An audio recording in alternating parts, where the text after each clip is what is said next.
Hello students, आज का हमारा टॉपिक है moving charges and magnetism. Moving charges and magnetism, इसके बारे में जानेंगे क्या है ये चैप्टर। ओके, तो सबसे पहले हम समझे क्या कि अभी तक हमने क्या देखा है। अभी तक हमने क्या देखा है, तो हमने देखा बच्चों इलेक्ट्रोस्टैटिक। ओके, फिर हमने देखा current electricity.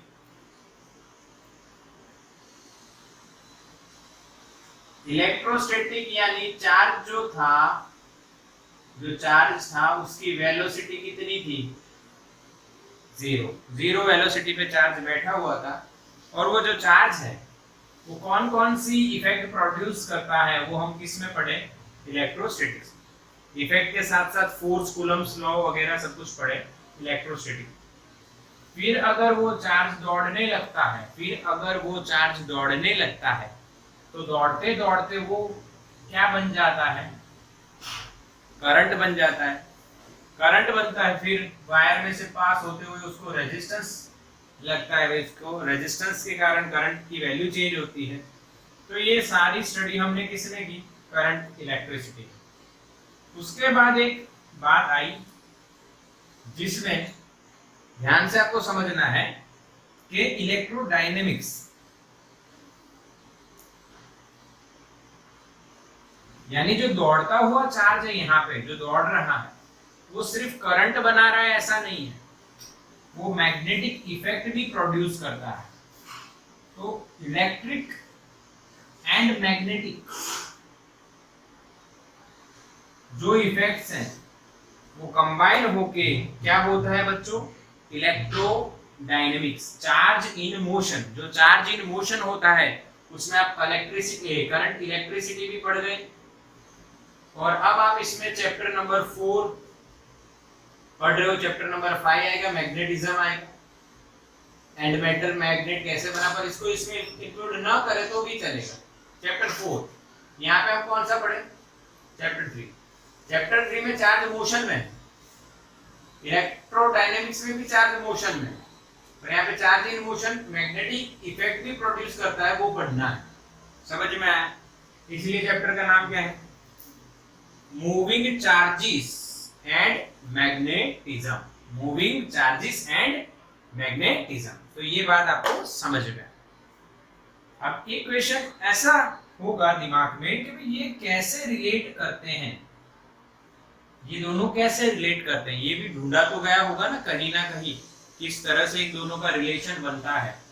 Electric and magnetic जो फील्ड है अलग अलग है, उनका रिलेशन कैसे बना? तो यहाँ पे आता है ऑस्ट्रेड का एक ऑब्जर्वेशन, ऑस्ट्रेड्स ऑब्जर्वेशन जिसको हम कहते हैं, ऑस्ट्रेड्स ऑब्जर्वेशन।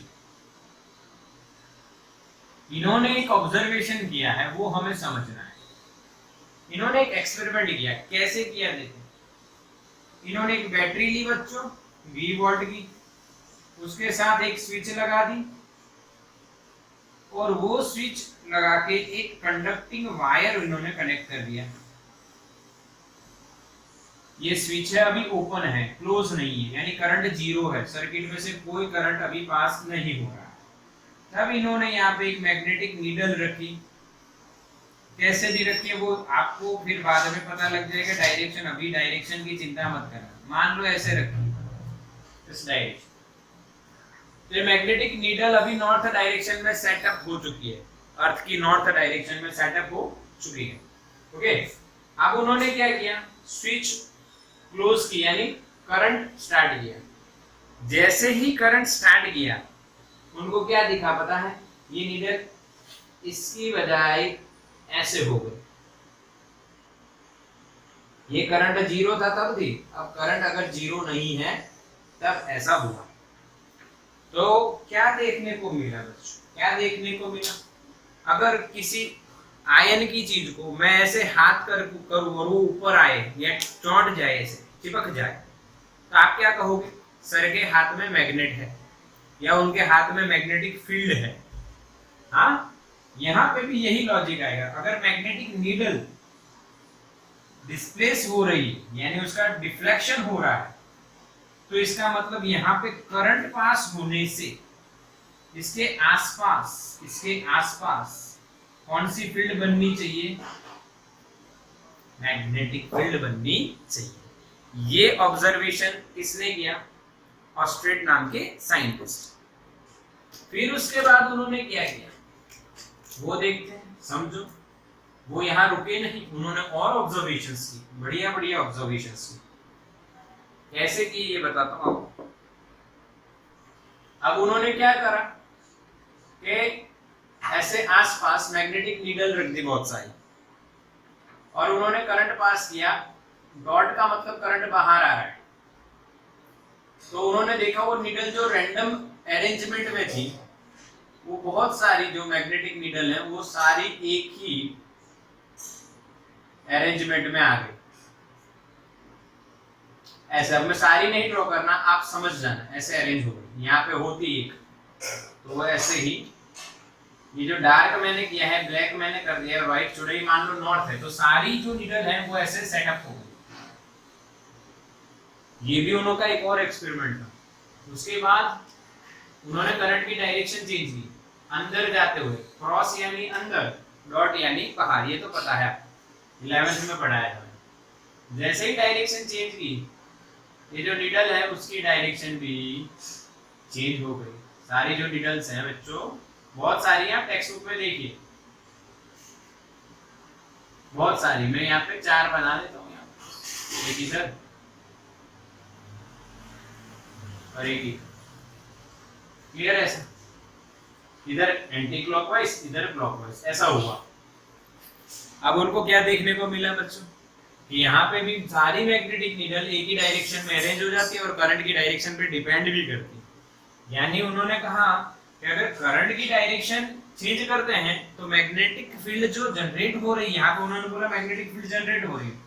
इस एक्सपेरिमेंट से क्या करें, अगर करंट की डायरेक्शन चेंज होती है तो मैग्नेटिक फील्ड की डायरेक्शन भी चेंज होती है।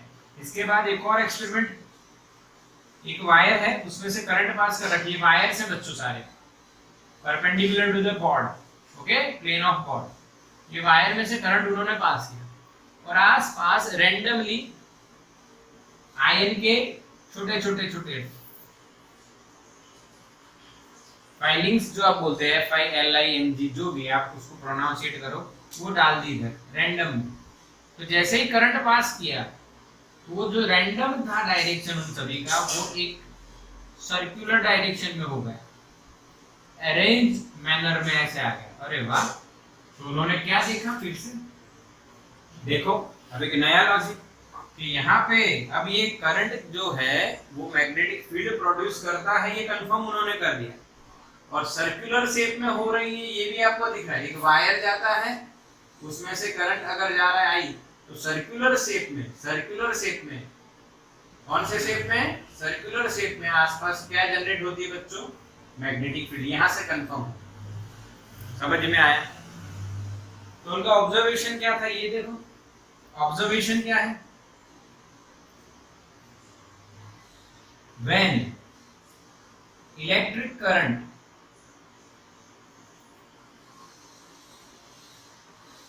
passes through conductor,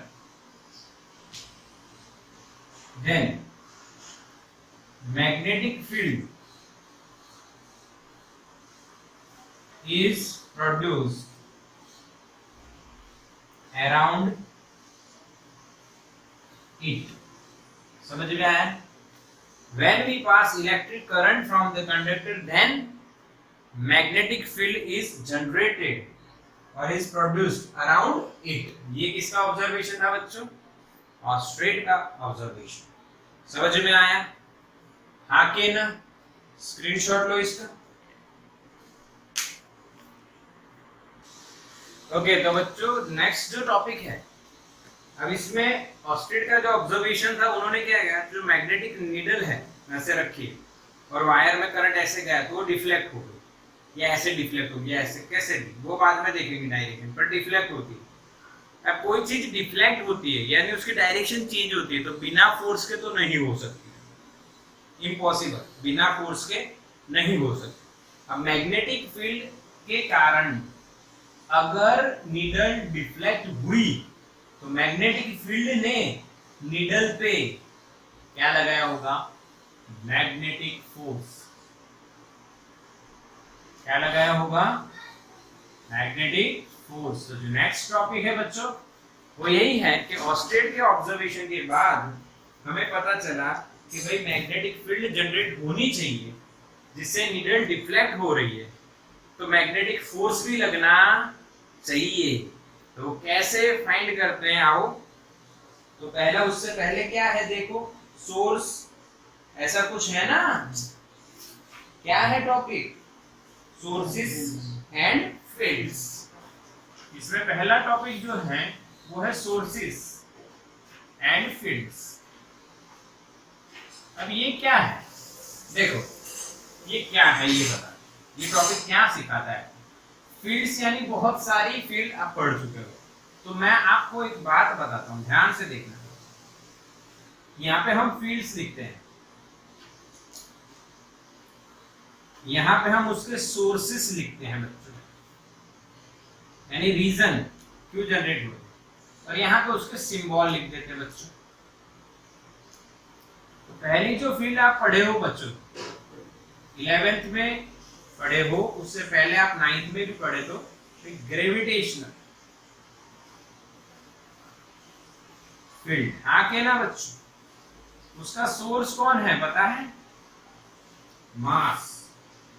कौन है उसका सोर्स, मास। अगर किसी बॉडी के पास मास है तो उसके आसपास उसकी ग्रेविटेशनल फील्ड बन जाती है। ओके, तभी तो आप ये इक्वेशन देखे हो ना, Gm1 m2 over are square. थोड़ा सा रिवीजन ले लेते हैं। देखो, अर्थ है, अगर उसका मास m है तो उसकी सरफेस पे स्मॉल m पड़ा है और ये डिस्टेंस मान लो r है, तो अर्थ कितना फोर्स लगाएगी, ये लिखते थे हम लोग, आगे ना बच्चों। अब मैं अगर force per unit mass calculate करूं तो उसे बोलते हैं gravitational field intensity. Gravitational field intensity यानी जो फील्ड है उसका सिंबल यहाँ पे अपने क्या रखना है, I। समझ में आया, ये हम ग्रेविटेशनल फील्ड जो है उसके बारे में बात कर रहे हैं। ग्रेविटेशनल फील्ड इंटेंसिटी इतनी है जिसमें देखो जो जनरेटर है वो कौन है, अर्थ। फील्ड कौन जनरेट कर रहा है, अर्थ। वो किस पे डिपेंड कर रहा है, मास पे। तो एक बात ये आपको समझना है। दूसरी फील्ड आप पढ़े हो बच्चों चैप्टर नंबर 1 में, इलेक्ट्रिक फील्ड। इलेक्ट्रिक फील्ड का सोर्स क्या है पता है, कहां से जनरेट हो रही थी, चार्ज। कहां से, चार्ज। और उस इलेक्ट्रिक फील्ड का सिंबल आप क्या लिखते थे, इलेक्ट्रिक फील्ड इंटेंसिटी E। जैसे कि आपको पता है कि Q1 Q2 over r square, this is the Coulomb's force or Coulomb's law, electric force between two charges, point charges। तो force per unit charge मान लो Q2 पे कितना लग रहा है, अगर Q0 ले लेते हैं तो Q0 is unit positive charge, तो उसको हमने लिखा Q upon r square and this is called electric field intensity E। समझ में आया। आप एक बात लॉजिक समझना, देखो इसमें भी पहले फोर्स आया, हाँ यहाँ पे Q है, यहाँ पे Q0 है, डिस्टेंस R है, तो इसमें भी पहले फोर्स है, इसमें भी पहले फोर्स है। फोर्स अपन किस पे लग रहा है उसको किया तो आंसर में इंटेंसिटी मिली। यहाँ पे भी देखो फोर्स आया, ये लिखा, फिर फोर्स अपन जिस पे लग रहा है करा तो आपको जिसके कारण लग रहा है उसकी इंटेंसिटी मिली। यहाँ पे भी जिसके कारण इंटेंसिटी हो रही वो मिलेगा m। ओके, पक्का, यानी लॉजिक सेम है। लॉजिक क्या है, सेम है बच्चों। समझ में आया, आके ना। अब आप कौन सी देखने वाले हो, मैग्नेटिक फील्ड। कौन सी बच्चों, मैग्नेटिक फील्ड। मैग्नेटिक फील्ड कब पैदा होती है, कौन जनरेट करता है मैग्नेटिक फील्ड। तो ऑस्टेड का ऑब्जर्वेशन ये बताता है बच्चों, ऑस्टेड का ऑब्जर्वेशन बच्चों ये बताता है आपको कि भाई एक वायर में से करंट पास हो, एक वायर में से करंट पास हो तब उसके आसपास क्या जनरेट होता है, मैग्नेटिक फील्ड। अब करंट यानी क्या? मूविंग चार्ज बोल सकते हैं बच्चों। करंट यानी क्या? Moving charge. तो यहां पे लिखा जाएगा मूविंग चार्ज। अच्छा, कई बच्चे ऐसा पूछेंगे, सर तो फिर जो मैग्नेट आता है उसमें कहाँ करंट आता है?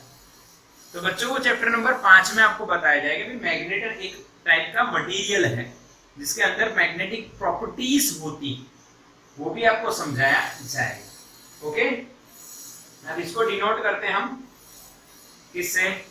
कैपिटल बी से। This is the symbol for the magnetic field intensity. बोलो समझ में आया कि नहीं आया? क्लियर? इसका स्क्रीनशॉट ले लो बच्चों। चलो अब हम क्या देखने वाले हैं? मैग्नेटिक फोर्स का इक्वेशन कैसे बना। हाँ, इक्वेशन या तो रट्टा लगा लो या तो मैं आपको एक लॉजिक देता हूँ बढ़िया सा, आपको फील आ जाएगी कि कैसे आया होगा। तो आओ बात करते हैं बच्चों मैग्नेटिक फोर्स जो लग रहा है। अभी तक हमने फील्ड कैसे डिनोट करनी वो बताया। आप देखो, मैं आपको एक एक्सपेरिमेंट देता हूँ, समझना है।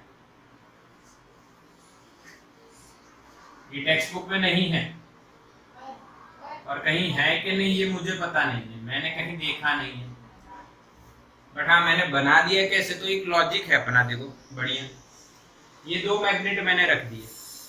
चैप्टर 5 में आप पढ़ोगे या 9-10 में कहीं पे आप पढ़ चुके हो कि भाई मैग्नेटिक फील्ड लाइंस जो होती है वो नॉर्थ से बाहर निकलती है और साउथ में एंटर होती है। नॉर्थ से बाहर निकलती है और साउथ में एंटर होती है। अंदर साउथ से नॉर्थ जाती है और फिर घूम के वापस आती है। ये चैप्टर 5 में हम पढ़ेंगे, अभी चिंता मत करो, अभी सिर्फ मेरे पे विश्वास करो। फिर नॉर्थ में से बाहर आई और साउथ में अंदर एंटर हो गई। विश्वास है ना? क्लियर? अब मैं इसको डिनोट कर देता हूं मैग्नेटिक फील्ड को बी वेक्टर से। अच्छा, एक और बात याद रखो कि कोई भी फील्ड है वो विदाउट डायरेक्शन नहीं होती। अभी तक की बात है, हमने जो पढ़ा तब तक की बात कि कोई भी मैग्नेटिक फील्ड हो या इलेक्ट्रिक फील्ड हो या ग्रेविटेशनल फील्ड हो, सभी की अपनी एक डायरेक्शन होती है। ओके, तो इसकी डायरेक्शन कौन सी है? नॉर्थ से south outside the magnet and south से नॉर्थ इनसाइड द मैग्नेट। अगर आपको देखना है तो इस तरह से मैं आपको ड्रॉ कर देता हूं। एस एन, यहाँ पे साउथ से नॉर्थ, यहाँ पे नॉर्थ से बाहर और साउथ के अंदर। और एक और देखो, ये बढ़िया लॉजिक।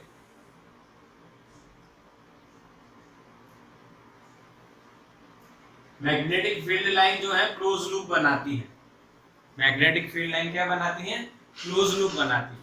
यानी ये प्रॉपर्टी इलेक्ट्रिक फील्ड से अलग है, यानी कुछ प्रॉपर्टी अलग है, पर ये उसकी फील्ड लाइंस ऐसे होती है सिर्फ इंफॉर्मेशन के लिए।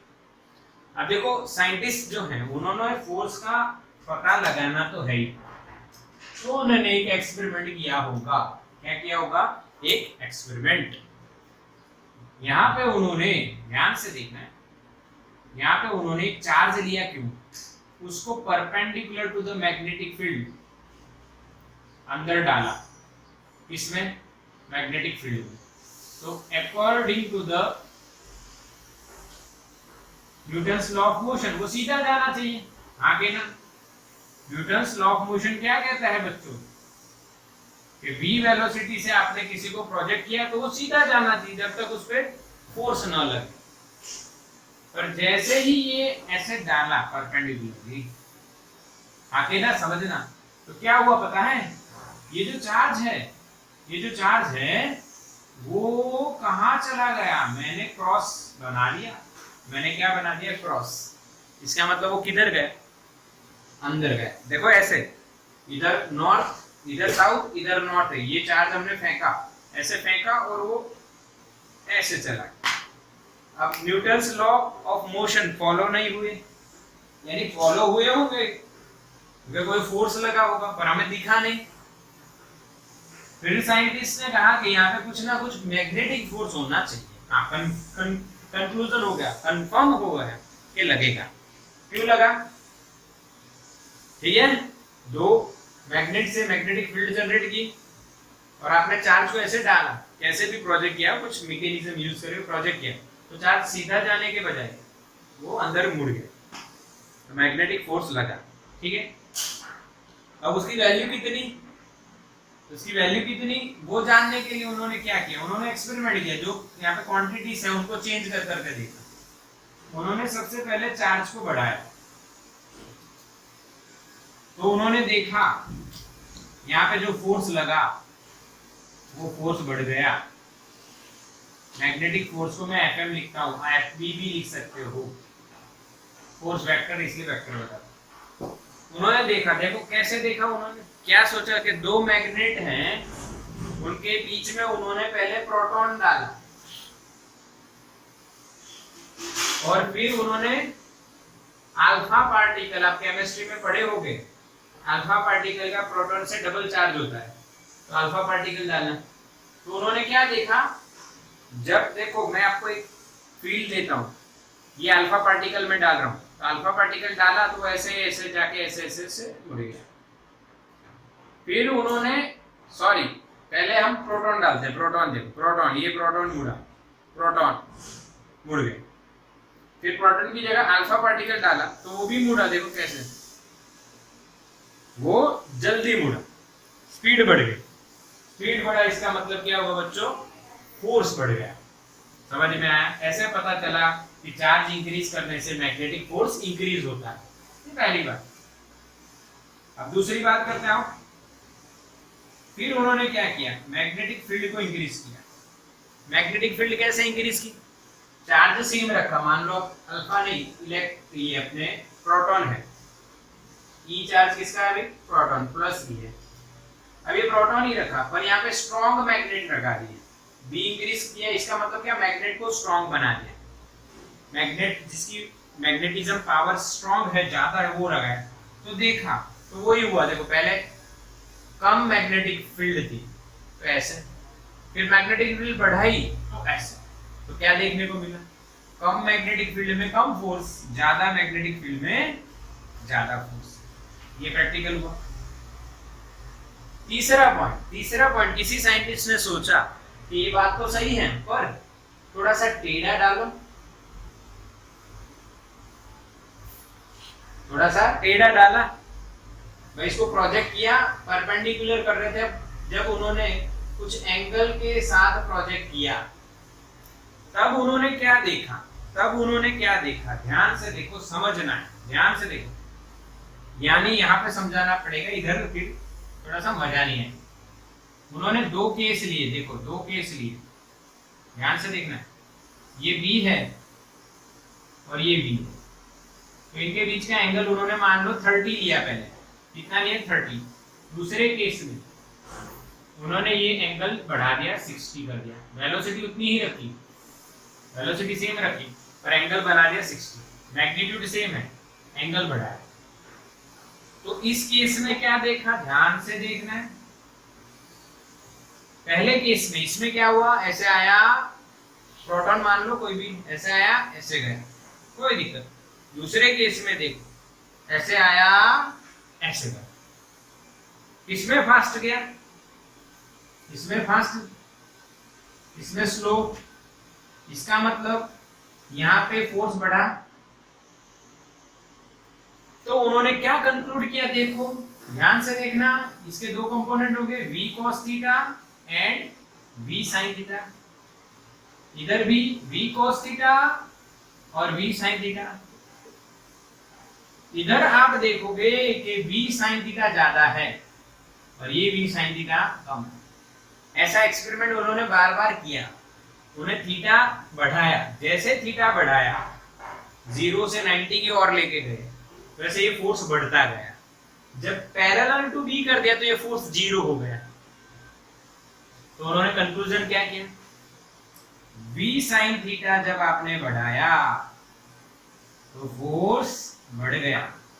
इसको बोलेंगे परपेंडिकुलर कंपोनेंट ऑफ वेलोसिटी। इसके perpendicular component of velocity to B, इसके परपेंडिकुलर टू बी। बी के परपेंडिकुलर जो कंपोनेंट की वैल्यू बढ़ जाती है तो ये फोर्स बढ़ जाता है। फिर उन्होंने और भी एक्सपेरिमेंट किए पर इन तीन के अलावा कोई रिजल्ट नहीं मिले, इन तीन के अलावा कोई रिजल्ट नहीं मिले। क्लियर बच्चों, समझ में आया? चार्ज बढ़ाया तो फोर्स बढ़ गया, मैग्नेटिक फील्ड बढ़ाई तो फोर्स बढ़ गया। V sin theta perpendicular component of velocity to the magnetic field B, वो बढ़ाया तो भी फोर्स बढ़ा। तो इन तीनों पे से उन्होंने क्या करा, क्या देख, formation of equation, same number 1, 11th स्टैंडर्ड, chapter number 2, application of dimensional analysis, third application, formation of equation. तो इक्वेशन फॉर्म करने के लिए उन्होंने क्या कहा, magnetic force is proportional to charge, हाँ, Q B V sin theta, yes और नो, हो गया। फिर उन्होंने क्या किया, इक्वल्स टू है तो आपको याद होना चाहिए कांस्टेंट आएगा Q B V sin theta. Practically value of K is 1 मिली भाई उनको, FM इन्होंने क्या लिखा, Q B B sin theta. मैं थोड़ा सा अरेंज कर देता हूं। This is the magnitude of the force, magnetic force Fm is equals to QBB sin theta based on this experiment, जो मैंने पूरा आपको करवाया। समझ में आया? अच्छा, हाँ के ना बोलो, समझ में आया? बिल्कुल क्लियर हुआ कि नहीं? क्लियर हुआ कि नहीं ये बताओ, समझ में आया ना? बिल्कुल यस, हाँ। फिर चिंता मत करो, मैं अभी इसका शॉर्टकट भी बनाऊंगा तो आपको इजी पड़ जाएगा। अब फोर्स कैसी क्वांटिटी है, स्केलर या वेक्टर? वेक्टर है तो डायरेक्शन भी देखनी पड़ेगी। मैग्नेटिक फोर्स की डायरेक्शन किधर है? तो फिर एक्सपेरिमेंट हुआ, देखो इधर, इसको हटा देते हैं अभी। अब देखो इधर समझना, V इधर है और B इधर है। यहाँ पे देखो Q B B sin theta, यानी साइन थीटा V और B के बीच का, थीटा V और B के बीच का एंगल है। तो क्या V क्रॉस B सेट हो रहा है या V डॉट B? तो कोई चांसेस नहीं, क्योंकि ये वेक्टर, तो ये दोनों का वेक्टर ही प्रोडक्ट होगा। तो V क्रॉस B है या B क्रॉस B है? तो देखो V इधर है, राइट हैंड स्क्रू रूल आता है आपको, हाँ, तो V इधर है, समझ में आ रहा है ना? V इधर है, V इधर है, तो V क्रॉस B जब आप घुमाओगे स्क्रू को, परपेंडिकुलर रखना है V के और B के, V क्रॉस B तो कहां जाएगा? अंदर, और B क्रॉस B घुमाओगे तो कहां आएगा? बाहर। समझ में आया बच्चों? आगे ना? क्लियर? तो डायरेक्शन उन्हें मिली कौन सी? V cross B। दोनों केस हो सकते हैं, V क्रॉस B भी हो सकता है और V क्रॉस B भी हो सकता है। पर डायरेक्शन कौन सी मिली? उन्होंने क्या करके देखा, ऐसे प्रोजेक्ट किया, तो V इधर है, B इधर है, तो V क्रॉस B कहां जाएगा? अंदर। तो असल में पार्टिकल अंदर ही गया। B क्रॉस B होता तो कहां आता? बाहर। पर पार्टिकल तो कहां जाते हैं? अंदर, यानी फोर्स कहां लग रहा है? इनसाइड। ओके पक्का? तो V cross B is the direction of the force, then the vector form of the magnetic force is Q V cross B. Okay, what is theta? यहाँ पे थीटा क्या है बच्चों? Theta is angle between velocity and magnetic.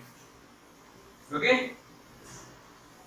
अब यहाँ पे direction कैसे पता करनी है? तो ये आपको पता है, right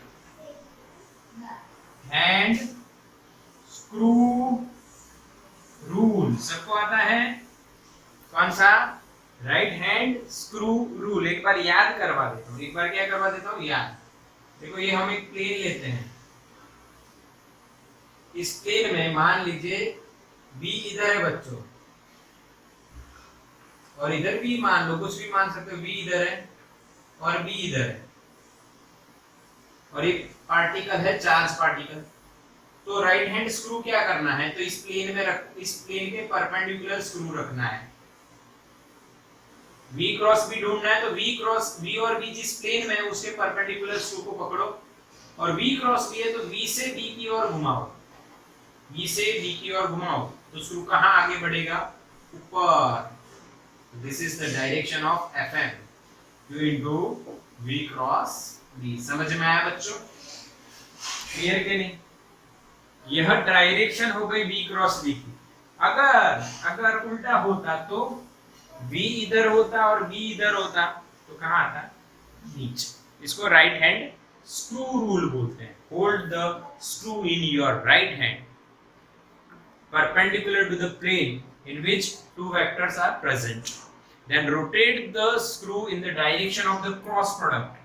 Then screw will go in the direction of cross product. समझ में आया? The direction of screw represents the direction of cross product. ये सिंपल है, याद है ना सबको? अच्छा, क्लियर हुआ? समझ में आया कैसे मैग्नीट्यूड आया और कैसे डायरेक्शन आया? अब इसका थोड़ा सा शॉर्टकट आपको बता देते हैं। मैग्नेटिक फोर्स को आप ऐसे लिखिए बच्चों, P Q V sin theta. कोई अलग बात नहीं है, हाँ कोई अलग बात नहीं है, पर यहाँ पे शॉर्टकट बनता है। शॉर्टकट क्या बनता है? बकवास थीटा। क्या बनेगा? बकवास थीटा। B Q V यानी बकवास, साइन यानी स, और फिर हो गया थीटा। तो ये एक शॉर्टकट आप याद रख सकते हो कि भाई थीटा कैसा है? बकवास। किसमें याद रखना है? मैग्नेटिक फोर्स, जिससे आपको जल्दी इक्वेशन याद आ जाए और कुछ भी नहीं। राइट हैंड स्क्रू रूल भी आ गया, V क्रॉस B की डायरेक्शन भी आ गई। अच्छा, इसका स्क्रीनशॉट निकाल लो फटाफट। थोड़ी डायरेक्शन की आपको प्रैक्टिस करवा देता हूँ। इसकी प्रैक्टिस करवा देते हैं, डायरेक्शन।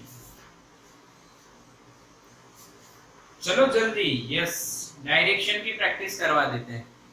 यस ओके, 5 मिनट लगेंगे डायरेक्शन बताने में। आओ, आपको आते ही है बच्चों, कोई दिक्कत नहीं। चलो समझते हैं डायरेक्शन कैसे। तो सबको पता है, ये वाला जो सिस्टम अभी ड्रॉ किया हुआ है ये सबको पता है। ओके, सबको आता है। तो डायरेक्शन की चर्चा कर लेते हैं। आओ, कैसे? मैंने यहाँ पे चार्ज पार्टिकल लिया बच्चों, मैंने इधर डायरेक्शन बताई वेलोसिटी की, और मैंने यहाँ पे बता दी मैग्नेटिक फील्ड। तो बताओ एफएम कहाँ है?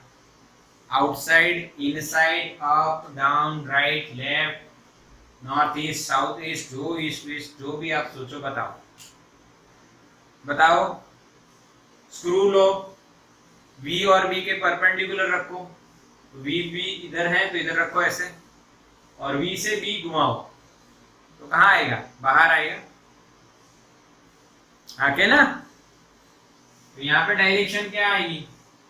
यहाँ पे मैं रख दूंगा ऐसे डॉट। ये जो FM की डायरेक्शन है वो डॉट बना दिया। इसका मतलब समझो FM कहाँ है? बाहर। ये राइट हैंड स्क्रू रूल आपको आता है तो वो फॉलो करो। ऐसे देखो, स्क्रू ऐसे पकड़ो, V क्रॉस B घुमाओ, और नहीं आता है तो राइट हैंड पाम रूल लगा दो। बढ़िया, सिंपल। बाम लगा दो, यहाँ पे पाम लगा दो। Okay, palm rule.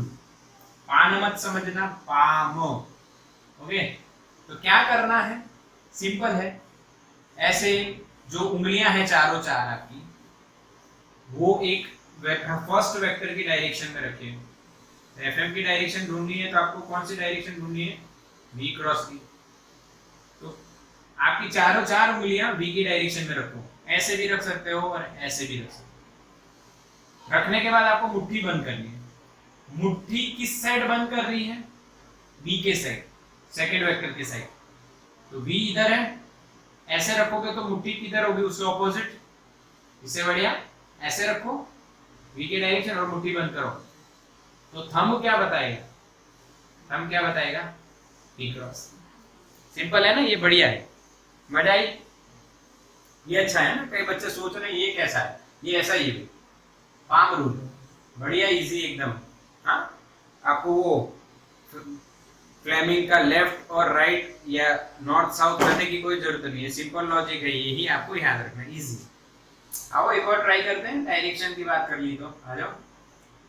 मान लो मैंने मैग्नेटिक फील्ड अंदर बता दी, या बाहर है? बाहर है, डॉट है यानी बाहर, और वेलोसिटी इधर ही है।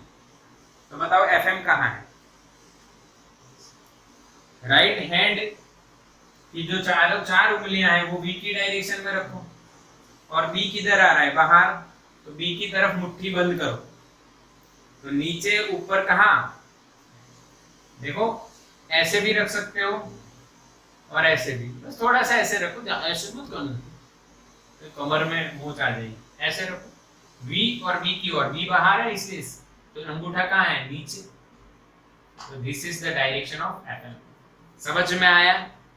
खुद से प्रैक्टिस करो, खुद से प्रैक्टिस करो। वी ऐसे, ऐसे देखो, ऐसे भी रख सकते हो, पर बी कहाँ है, बाहर है, तो ऐसे करना पड़ेगा या ऐसे करना पड़ेगा, पर बाहर है इसलिए ऐसे, थंब की डायरेक्शन। ओके, एक और करते हैं बच्चों, क्रॉस, ये आपका है बी, नहीं आप बी करते हैं, अलग लेते हैं, कुछ अलग, बी, और यहाँ पे आपका बी है, तो वी क्रॉस बी किधर होगा, तो वी की डायरेक्शन कहाँ है, अंदर, तो चारों उंगलियां आपके अंदर जानी चाहिए।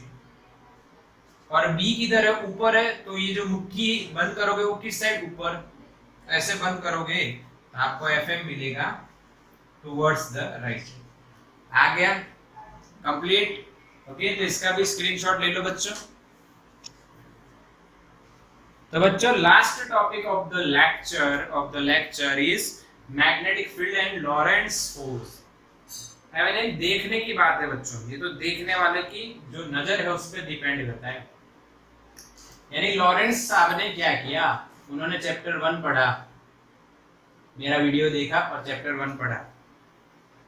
हाँ, उन्होंने देखा मेरे वीडियो में कि क्यू चार्ज है, इलेक्ट्रिक फील्ड ई है, स्टेशनरी चार्ज है, तो उस पर फोर्स लगा एफ इलेक्ट्रिक, जिसको हमने बोला क्यू ई। ठीक है, चैप्टर 1 में।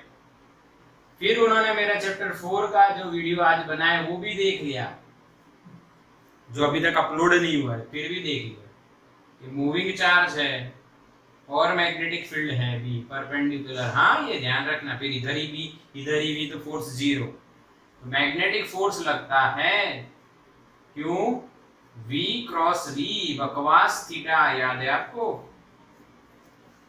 तो फिर लॉरेंट साहब ने मेरे दोनों लेक्चर देखने के बाद एक कंक्लूजन किया। मेरे दोनों लेक्चर देखने के बाद लॉरेंट साहब ने कंक्लूजन किया। क्या किया, देखो, इधर v वेलोसिटी से एक चार्ज पार्टिकल अगर चल रहा है, इधर मान लीजिए इलेक्ट्रिक फील्ड है, इधर मान लीजिए मैग्नेटिक फील्ड है। ओके, तो उन्होंने देखा इधर लगा Fe इलेक्ट्रिक फोर्स, स्मॉल ई लिखो, क्यू ई, और भी V क्रॉस P उधर ही आएगा, V क्रॉस P भी उधर आ गया। अरे वाह, नहीं उल्टा करते, मजा आएगा। V इधर रखो, क्यूब पार्टिकल है, तो V क्रॉस P इधर आएगा, नीचे एफएम कहाँ लग रहा है, नीचे एफ ऊपर, एफएम नीचे। कितने फोर्स लग रहे हैं, एक या दो? तो लॉरेंट्स साहब ने कहा कि जब किसी इलेक्ट्रिक और मैग्नेटिक फील्ड कंबाइन हो, उसमें कोई चार्ज अगर मूव कर रहा है v वेलोसिटी से, okay, not parallel to the magnetic field, ये खास ध्यान रखना है, तो उस पे दो फोर्स लगते हैं, एक इलेक्ट्रिक और दूसरा मैग्नेटिक। यही तो लॉरेंट्स फोर्स है, इसी को क्या बोला गया, लॉरेंट्स फोर्स। उनने अपना नाम दे दिया भाई, और कुछ इसमें तिकड़म नहीं है, यही है जो है। समझ में आया? हाँ, तो इसका इक्वेशन क्या बनेगा लॉरेंट्स फोर्स का, Q E plus Q into V cross B. समझ में आया बच्चों? क्यू कॉमन निकाल लो, this is the equation of Lorentz force. आगे ना, ये सुपरपोजिशन हो गया, मूविंग चार्ज पे इलेक्ट्रिक और मैग्नेटिक फील्ड हो तो उस पे टोटल फोर्स, दोनों के फोर्स का वेक्टर एडिशन होगा। This total force is known as Lorentz force. Lorentz force समझ में आया कि नहीं? अच्छा, लॉरेंट्स फोर्स में आपको वो आना चाहिए पैरेललोग्राम। क्यों? मैग्नीट्यूड पूछ लिया, अगर दोनों है तो पैरेललोग्राम क्या होगा, under root of this square plus 2 this plus this, this into this cos theta. Under root of A square plus B square plus 2ab cos theta, वो याद होना चाहिए, पैरेललोग्राम आता है। डायरेक्शन इन दोनों का जो रिजल्टेंट होगा सुपरपोजिशन के बाद इसकी डायरेक्शन होगी आगे ना, जैसे मान लो एफ ई इधर है और एफ एम इधर है, तो इनका पैरेललोग्राम लगा के जो डायरेक्शन आप निकालोगे वही लॉरेंट्ज फोर्स होगा। समझ में आया? इन दोनों की सुपरपोजिशन हुआ, वेक्टर एडिशन किया और जो डायरेक्शन निकली वही लॉरेंट्ज फोर्स की डायरेक्शन रहती है। पता चला magnetic field and Lorentz force, ये खास ध्यान रखना है बच्चों, स्क्रीनशॉट ले लो इसका। बाकी खत्म आज का लेक्चर।